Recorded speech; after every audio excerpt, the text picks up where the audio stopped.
how's your knee doing coming out of that game, and potentially what are your odds of playing on Christmas Day? Yeah, my knee came out, good. We got great news this morning after the MRI. It was just a sprain. God has blessed me tremendous ways, and we working towards playing Thursday. Not giving up on the season yet, so I'm looking forward to playing this Thursday. If I can, I can't, but I want to play. Were you fearful that it was going to be bad news this morning?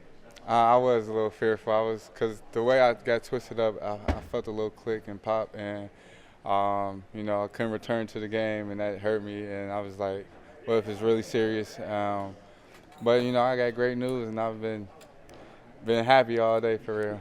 Did you hear that Perryman was suspended for 2 games for the hit, and what's your reaction? Yeah, I actually did hear that, and clear stuff up. He actually came and apologized to me after the game, and that just shows how his character and sportsmanship.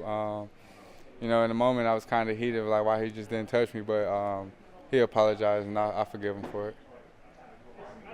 You talk a lot about, obviously playing through your faith and playing for your faith, and Dak Prescott, Brian Schottenheimer talk about playing for pride going forward, even though a playoff is not in the picture. Just talk about that and how that motivates you over these next 2 games, whether you can or cannot play to finish out the season. Yeah, that's what it is, playing for pride and also playing for this locker room, this brotherhood. We got, and me being in the league, I learned that, some people are not going to be here next year, and I just want to go out and play with my brothers on this 2025 Cowboys team, 2 more times, you feel me, and just have fun with them and just fight with them.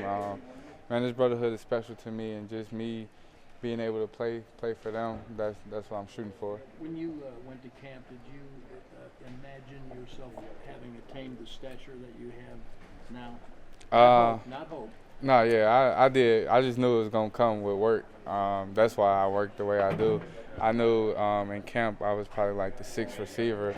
I knew I had to work my way up to, where I'm at now. And, I envisioned it, and it actually came true. So, yeah, I did. Can you talk about the help that you got as you tried to work your way through from the likes of Dak and CD and maybe even George?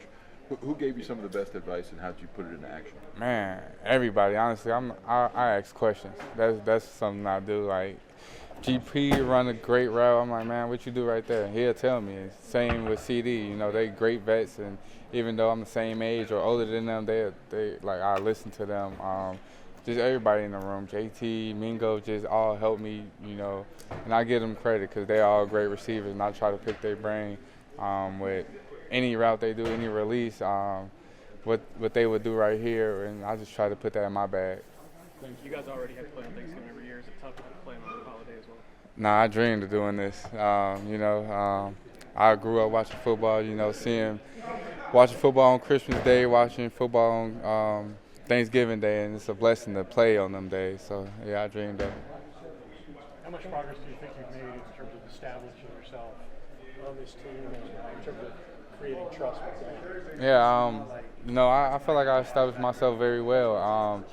Job's not done, though. Still want to keep climbing, keep going, be consistent every time. Just be me.